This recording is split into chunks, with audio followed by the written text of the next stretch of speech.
They covered the meritorious practice of meditation. And hopefully today we'll finish off that and then go into, remember, chapter 3 is split into part 1 and part 2. Part 1 is the normal path and part 2 is the expedient path. So we've got quite a bit of material to cover.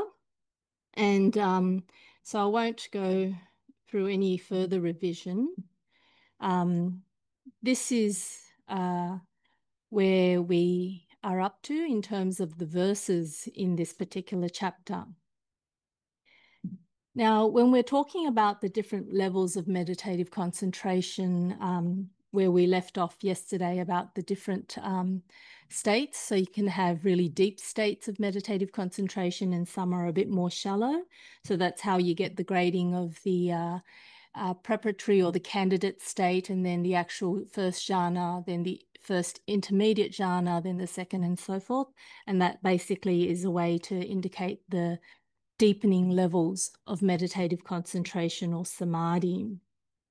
So with meditative concentration, which, can vary, you need to understand some important things about it. But when we're practicing, we know that it's ideal to get into the jhanas. What we're doing now, or what the text does now, is actually then look at, well, how do we get there? What are the meditation practices?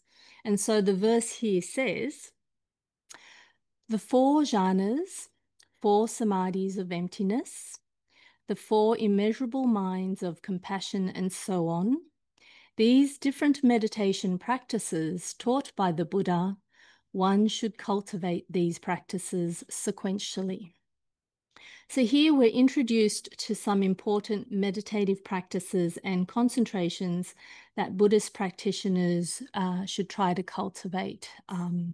And again, please remember that this is with the focus of the 5 vehicles, the human, the heavenly vehicles. So it's doable for you all. So don't say that I'm not a monk yet, this is not for me. Okay, so this is in the 5-vehicle chapter, which means it applies to you as much as it applies to us. So jhana is a Sanskrit word, and the meaning is quiet, calm, contemplation, and so forth. And in this state, where the aspects of concentration and wisdom are more balanced, that's why the jhanas are ideal states for advancement into insight meditation. And so this is why the Buddha Dharma places special emphasis on cultivating the jhanas.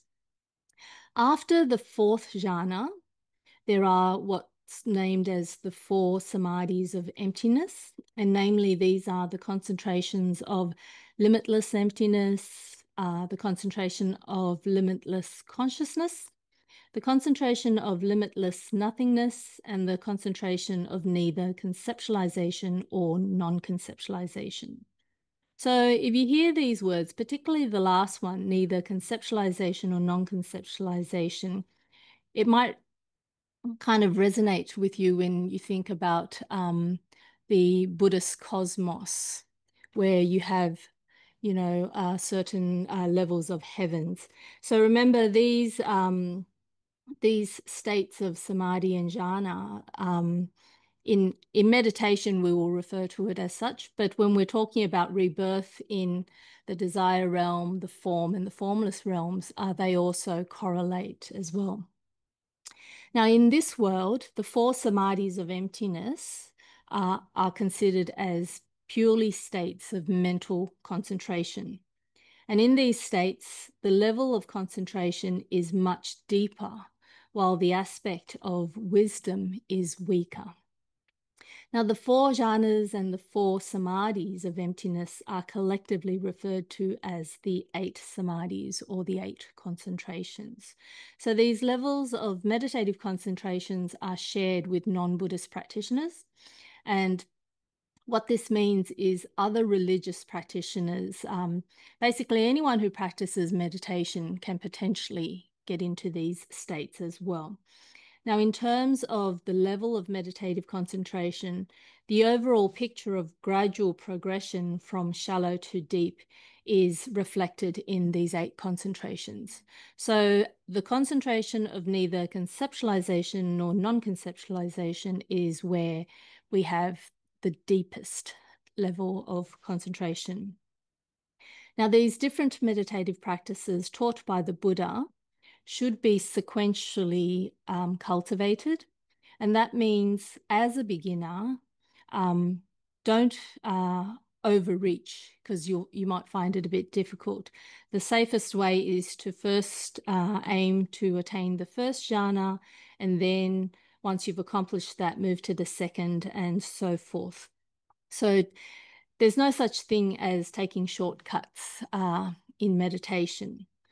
However, having said that, once you become well equipped and you can master your meditative practice well, then you'll hear stories of people just sitting down and immediately they'll go into the second jhana or they'll go to the fourth jhana. So that's not skipping, okay, because what we're talking about is from the path of practice. When you start learning meditation, the progress is first, second, third, fourth. But once you become very skilled, then yes, depending, maybe you're a very skilled master and you're short for time and you've only got 5-minute break. So straight to the fourth jhana, do a bit of insight meditation, come back out. Okay. So, okay, we'll skip that. So that's an explanation of the levels of concentration. Another practice is the 4 immeasurable minds. So this is another main set of concentration that has been mentioned in the verse, which refers to the 4 immeasurable minds of loving kindness, compassion, joy, and impartiality, or sometimes translated as equanimity. So loving kindness refers to wishing everyone can gain happiness. Compassion is to have sympathy for those who are suffering. Joy is to rejoice in other people's happiness. And, when they experience happiness, you are happy for them. So this is what joy is referring to. It's not your own joy in that sense. And impartiality is when the mind abides in equality without favoring those we like or dislike, and so forth. But with this level of impartiality, remember, there's also an underlying tone of kindness with that as well. So it's not cold, I don't care about everyone. It's I won't treat people discriminately. Yeah. So once a person can attain to the levels of the 4 jhanas, then they can further cultivate these concentrations of the 4 immeasurable minds. Note that the concentration of immeasurable joy can only be cultivated using the first and the second jhanas. Do you know why? Yes? So we think back to the discussion on the mental activities of discrimination and emotions. Remember, as you move deeper into the jhanas, all that dissolves away. So remember here, the immeasurable mind of joy is to rejoice at other people's happiness. So once you come to the 3rd jhana, that activity is no longer active, so to speak. So that's why this is just a note to bear in mind. So back to the 4 immeasurable minds. Why are these meditative concentrations called immeasurable? When we practice the 4 immeasurable minds, whether it is the concentration of loving kindness, compassion, joy, or impartiality, the aim of the practice is to progressively extend these qualities to a point where it becomes unbounded. So it becomes immeasurable. So, for example, when we begin, and I'm just taking the example of metta meditation or loving kindness meditation, which I'm sure most of you have experienced. So when you begin, it starts with those close to us, and then we gradually move it further as we can. So there are ways to approach this. The level of progression can be from a relationship aspect of first I focus on my family, my friends, those that are close to me, and then to neighbors and strangers, and then to enemies. So it's from a relationship aspect. Or it could be from a simply a numerical aspect of first I focus on myself, and then I'll pull in a few more people, and then more and more, increase it in that way. Or it could be by location. So first I focus on myself in my little town here of Lafayette, Andover, and then New Jersey, and then a little bit more the north half of America and so forth. And then eventually to the 10 directions beyond our world and so forth. So the idea is to be able to expand our practice when we're practicing these immeasurables. So by having the immeasurable beings in the 10 directions as our object of focus, ultimately, the practitioner attains immeasurable merits. And so this meditation practice is called immeasurable. Okay, so meditation is a way of purifying our mind. So that is a wholesome act, and there is merit to be gained. And the further you can project your loving kindness, your compassion, and so forth, the greater the merit that you also gain.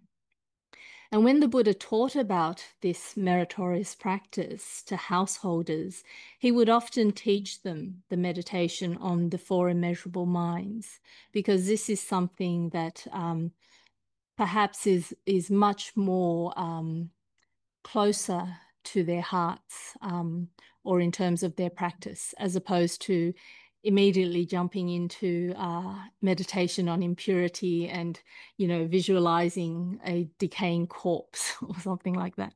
So for householders, the four immeasurable minds are something that the Buddha would often teach them as an option for meditative practice. Now, maintaining the four immeasurable mind with each thought and without fail is like the concept of benevolence in Confucianism and universal love in Christianity. And such a practice is innately shared in our world and is considered a human virtue. So it's also a practice that can lead to rebirth in the heavenly realms because of the good karma that you are creating.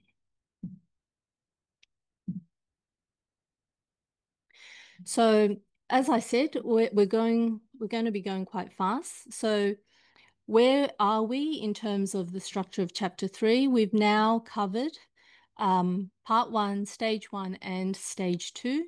So we've looked at the practices suited to the 5 vehicles, and they are the practice of generosity, precepts, and meditative concentration.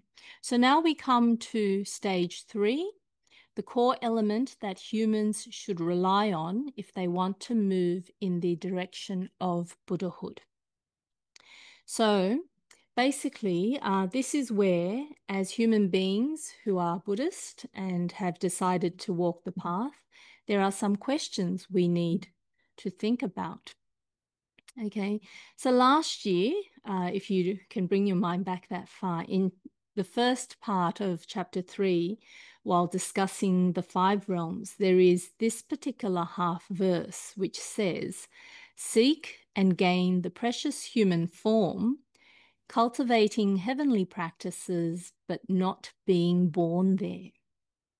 And among the practices of the human and heavenly vehicles, if we want to utilize this human form to gradually then move on to the Buddha path, we need to ask the question, well, which practice should be chosen? And the answer is provided in the verse below. So here the verse says, acts of generosity often are mixed with unwholesomeness. Meditative concentration is inclined to self-benefit. To rely on the human form to move onto the Buddha path, the practice of upholding precepts must be the core focus. So the answer here is that we should focus on the practice of upholding the precepts. So basically what this is saying is, okay, the practices for the 5-vehicle are the 3 meritorious practices. And among the 3, as a human being, if we want to move onto the Buddha path and we want to walk with confidence, is there a particular one of the 3 that we need to focus on? And here the answer is we should focus on the practice of upholding the precepts. So you may want to ask why. And the reason is that when ordinary beings undertake wholesome practice of generosity, their actions may not be entirely pure. So the practice of generosity, as good as it is, for human beings with all our defilements, often it is very hard for us to practice generosity in an absolute, perfect, pure manner. Now, if one practices generosity extensively, but omits the practice of the precepts, then even the human form can be lost, and they can eventually, they can perhaps fall into some of the other realms and lose the human form. So there are stories of that where, someone practices generosity and accumulates much merit, but they don't focus on morality and wisdom. And so what they end up with in their next life is being born in the animal realm, belonging to the king, so the king's pet, completely pampered, but no wisdom and no opportunity to continue practicing the Dharma. But if we look at it in terms of the cultivation of meditative concentration, say you focus on that, though naturally we've mentioned that this is more superior in terms of a practice, over the course of meditation, if our practice develops in a way that we start to have disdain for the 5 desires, or we become more reclusive and we lean towards the hermit or the forest lifestyle, then our focus slowly actually narrows down. And that's why the verse says is inclined to self-benefit. So this is a potential pitfall that can happen. It's not saying everyone who practices meditation will fall into this, but it's just pointing out a potential. So that's why meditative bliss potentially can be inclined to a path of self-improvement, and we begin to neglect others. So on this path, once we are born into the jhanic heavens, the Brahma heavens, and so forth, the higher level heavens are all solitary existences. And if you are inclined to practice the very deep states of the samadhis where, say you get into the highest non-conceptualization of neither that particular heaven, remember that's one of the 8 difficulties, falling into the longevity heavens. Okay, so that is an obstruction to the continued practice of the path. So these results are unideal, and they do not accord with the Bodhisattva path, which is inclined to help and enlighten all beings and bring happiness and peace to the world.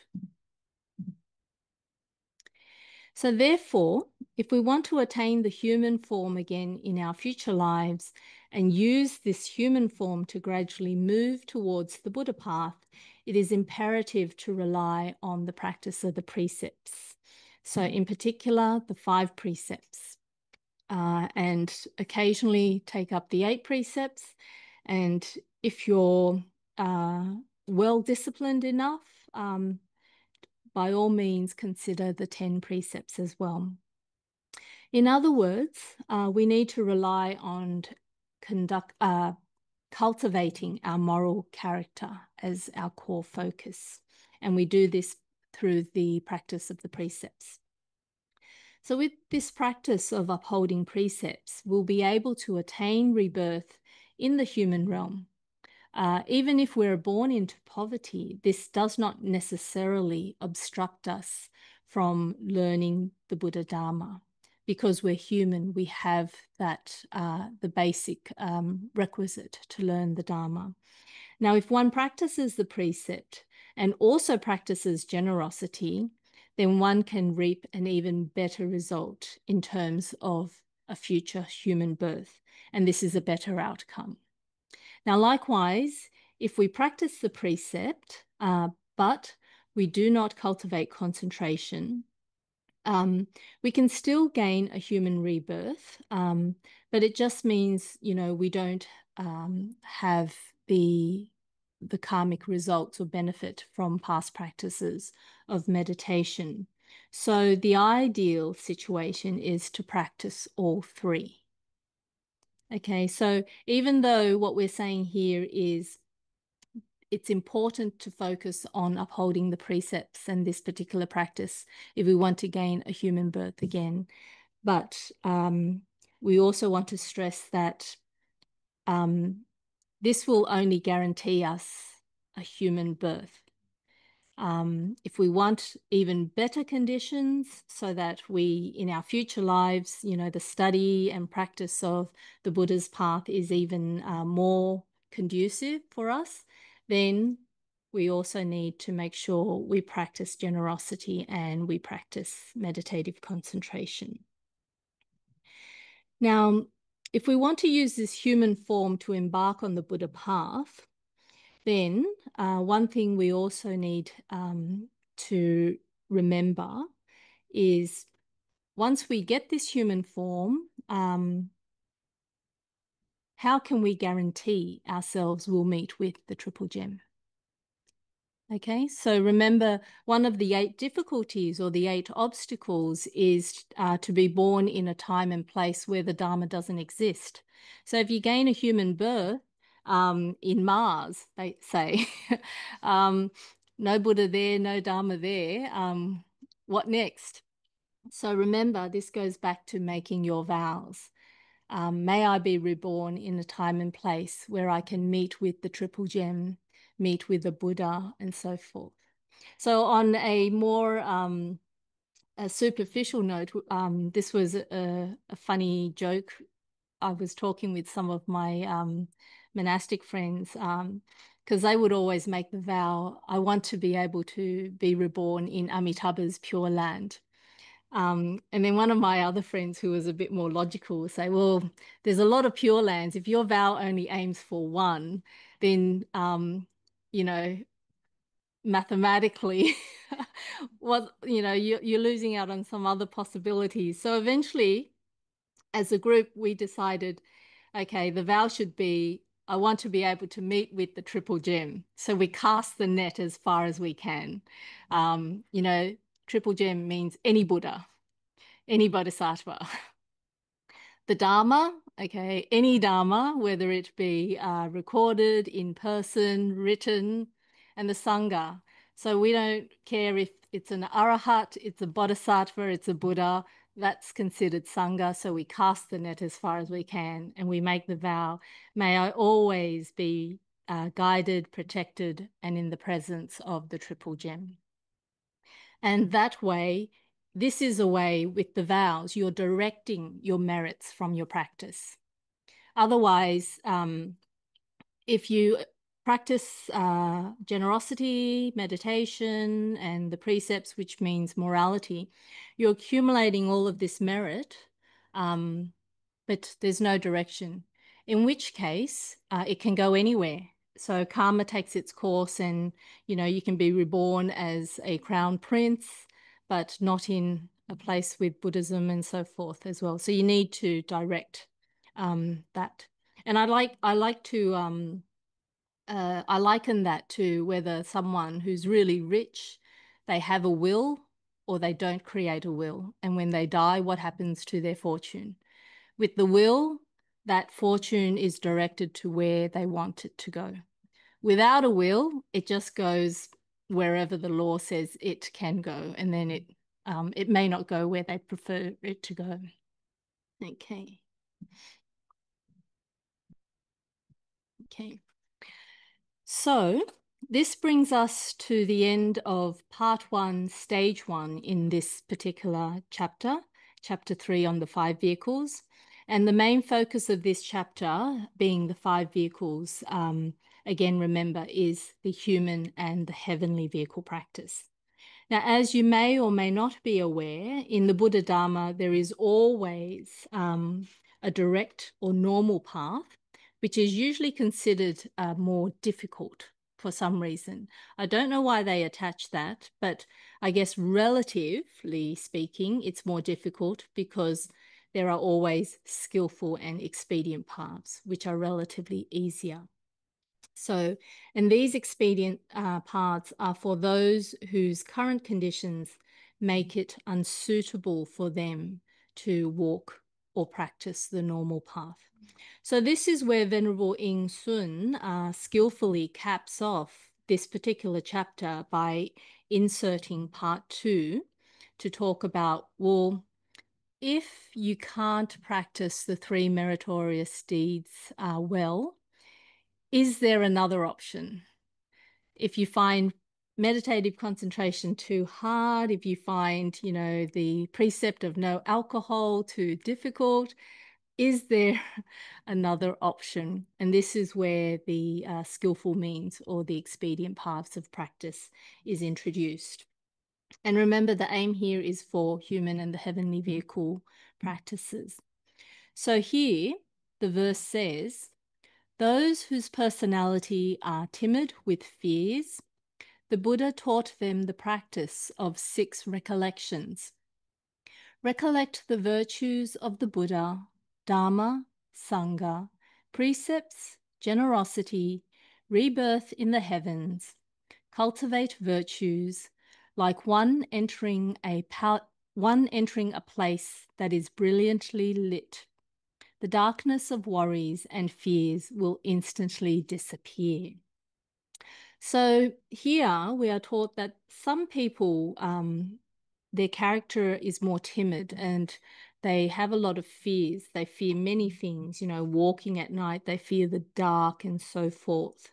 And then, more often than not, some people fear getting sick or dying, particularly, as one moves on in their age, death becomes more and more of an issue. So the fear associated with that starts to creep in and become more prominent and so forth. But generally, in these people's minds or sentient beings with these type of qualities, they're more anxious, they have a lot of anxieties, they can easily regret things and they stress themselves out a lot. So for these people, the Buddha taught them the practice of the 6 recollections. Now, recollection here means to recall, to remember, to connect your mind with. Such recollection helps the mind to remain with the mental object of focus. And the mental object of focus is a wholesome object. It has to be a wholesome object. Now, from my own experience, when I broke my leg 2 years ago, when you're physically weak, it does affect your mental strength. And at these times, when you're lying in the hospital and all the machinery is going on, it's very hard to think of, the Abhidharma, definitely. But it's much easier to practice recollection in those times. So this practice of recollection, even though it's an expedient means for people of a certain characteristic, you can also think of it as a side practice that you can call upon when your situation temporarily makes it not so easy for you to practice the normal path as well. Okay, so when we talk about the normal path and the expedient paths, don't think of them as separate and say, well, I'm on the normal path, so this doesn't apply to me. We have our ups and downs in our lives, and at times these expedient paths are more effective because of our situation. So recollection is a skillful method that supports the practice of meditative concentration. Recollection, again, also can vary in degrees. So deeper states of recollection can eventually lead to single-minded focus without any distraction, while in the more shallow states of recollection, the mind can still connect each thought or most of the thoughts to the object of focus, even though there's a bit of scatteredness in there. So what are the 6 recollections? So the first is recollection of the Buddha's wonderful physical appearance, as well as the Buddha's virtues, including his perfect wisdom, benevolence, purity, and so forth. So basically, recollection of the Buddha is to recollect everything associated with the Buddha, whether it be physical, his virtues, merits, tangible and intangible. The second is recollection of the Dharma. So this refers to the Buddha's righteous Dharma teachings. And we can think of it as something that's very cooling and calm, and it can lead us to liberation. So if one is able to accept and practice the Dharma properly, then at any time and place, one is able to see things clearly and understand things properly. So this recollection is, you might think, well, how far am I recollecting things? And it can go as far as you are capable of. If you can recall every lesson, you can recollect every lesson. But if you can't, maybe just a simple verse from the Dhammapada that you repeat that you find very inspirational and focus on that. Or, if you found any of the similes or the stories that you've heard and you find that resonates particularly well with you, the Dharma stories, you can recollect that. So here, recollection of the Dharma can be quite broad in that sense.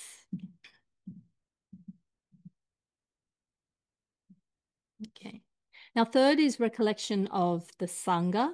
In particular, we're referring to the 4 pairs and the 8 states of attainments on the Sravaka path. Now, what this means is when you recollect the Sangha, it's not just any monk or nun. Your choice should be someone that's already attained at least a certain state of awakening and enlightenment. So this is, when we talk about Sangha here, you can think of it as the noble Sangha. So the 4 pairs and the 8 states on the Sravaka path refers to the various descriptions of arahatship, the first fruition all the way up to the 4th fruition. Now, each fruition is split into 2 stages. So you've got the candidate stage and then the attainment stage. So that's how you have the 8 states. So what this is referring to is the process of completing the spiritual path.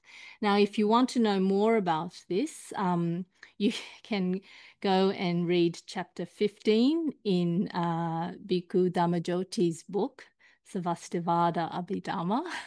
So that's your choice. I won't go into that here. When we're recollecting the Sangha, the object is to focus on the virtues of the Sangha. So it's not ideal to focus on, a particular monk that you like or a particular nun that you're very close to. The idea here, again, is the enlightened beings that make up this noble Sangha.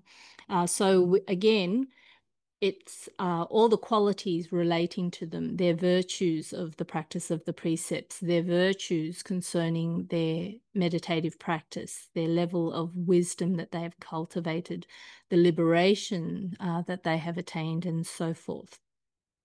And for those who are Mahayana practitioners, this Sangha also includes the Bodhisattva Sangha. And then we would recollect the Bodhisattva's great compassion, the virtue of great compassion, their perfect wisdom or their great wisdom, the wonderful practices of benefiting others, and so forth. So all of this can fall under the umbrella of recollection of the Sangha. Now, the first three types of recollection relate to the virtues of the Triple Gem. We should reflect on how we ourselves have taken refuge in the Triple Gem and are embraced and protected by the Triple Gem. So when our minds remain with the purity and the benevolence of the Triple Gem, this can help us to deal with feelings of dread, of stress, and so forth. So this means this is a way to counteract our worries and fears. Now, in the sutra, there is the following analogy of a battle between Shakra and the Asuras, when Shakra's army of Nagas and Yaksas and so forth, when they see their flag flying high, indicating, territory that they have been able to protect or win over, this gives them more courage. So in the same sense, when we reflect on the Triple Gem, when we recollect the Triple Gem, it's like seeing the flag that gives us more motivation and comfort. So when sentient beings maintain proper recollection of the Triple Gem's virtues, we can also develop our conviction in them. And this way, this is one way that we can be embraced and protected by the Triple Gem. So in this situation, fear can really slowly start to diminish. From one aspect, it's because your mind has moved away from fear. You're not dwelling on the fear anymore. You've actually moved your mental focus to something that's wholesome, bright, and positive. Okay, so the fourth recollection is recollection of our ability to uphold the precepts in full and without breaking them. The fifth recollection is how we have sowed the fields of merits in our past by practicing generosity properly. And the sixth is recollection of how we have practiced generosity and upheld the precepts in the past, so we can actually reap the results of rebirth in the desire realm heavens. And these heavens are adorned with the seven treasures, and the beings here enjoy marvelous fortune and happiness.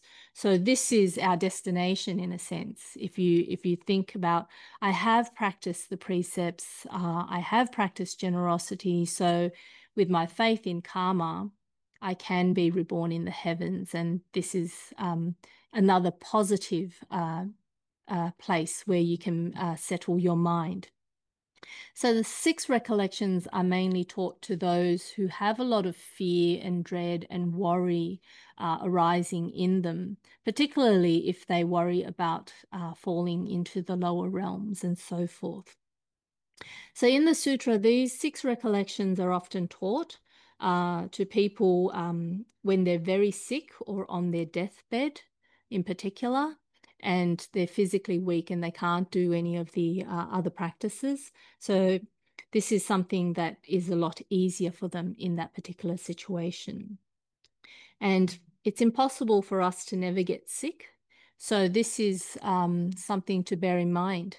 If you're not well and you're lying in bed and you still want to be diligent and put in effort to practice, this is an option. You can start thinking about the Buddha, or thinking about your own virtues of generosity and so forth. So now we come to the next verse. The practice of proper recollection of Maitreya, seek rebirth in Maitreya's Pure Land.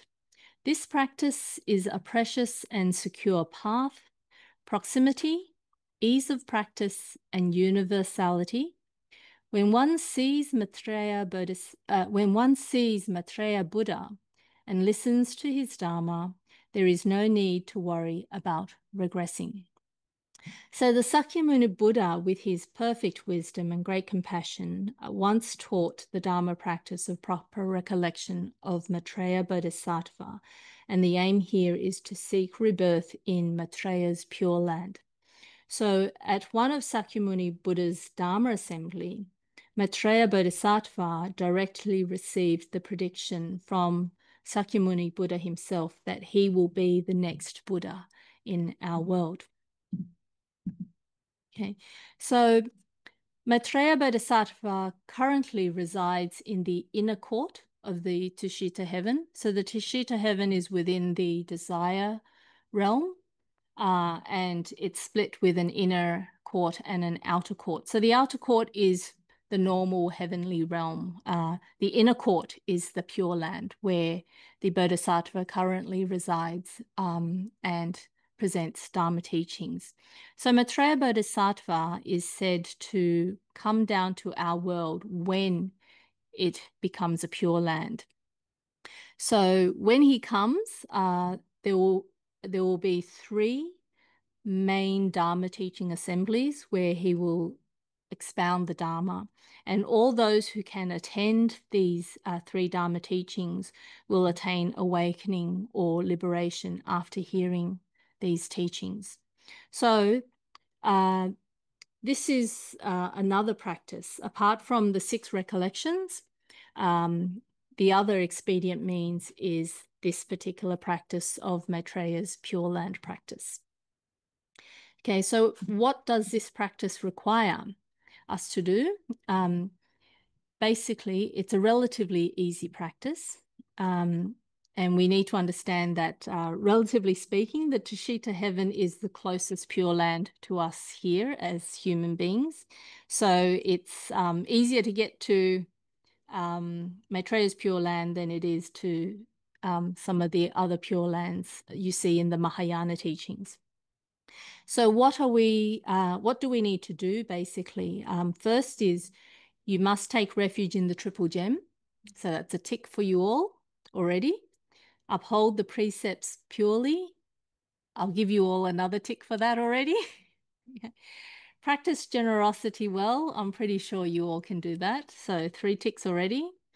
And the last is to make the vow to be born in Maitreya's Pure Land. And by doing that, how do you do that?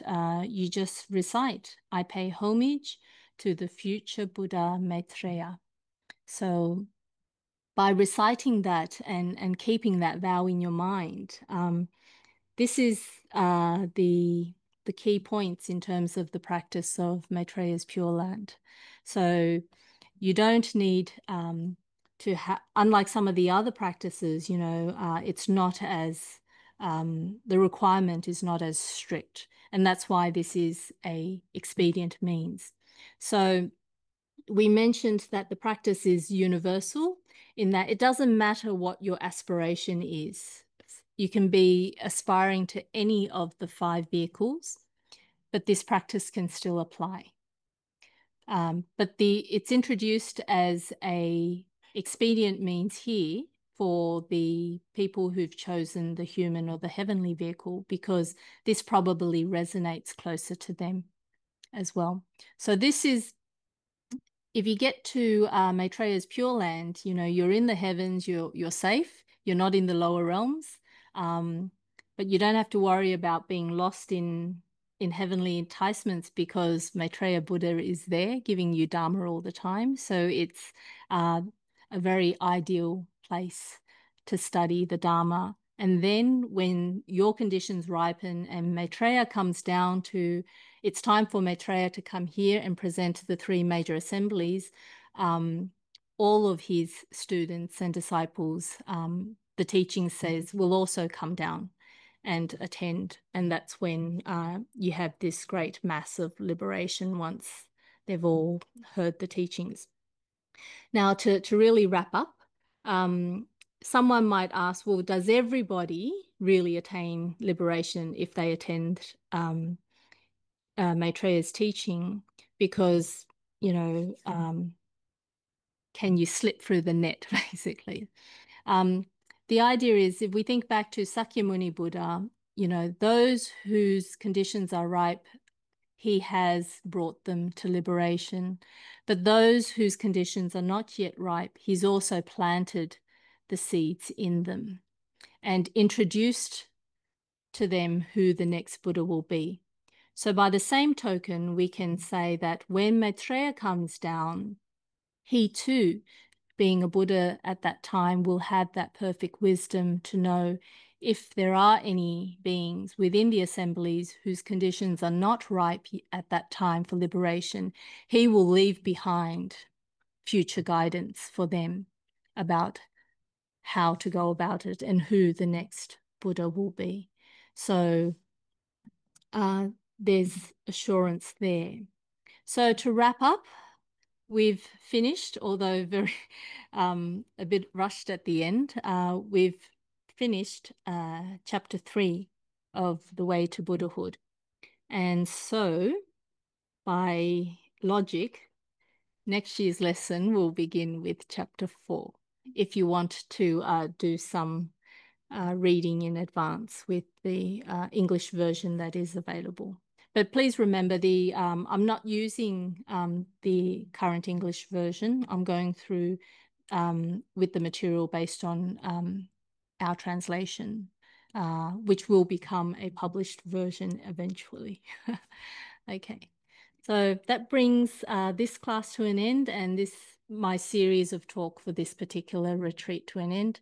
And thank you all for coming. Without your presence, as I mentioned last night, I'll be unemployed, sitting here talking to thin air, no one to receive the Dharma. So as much as you, gave thanks to us for coming, I need to also thank you all for coming as well. Okay.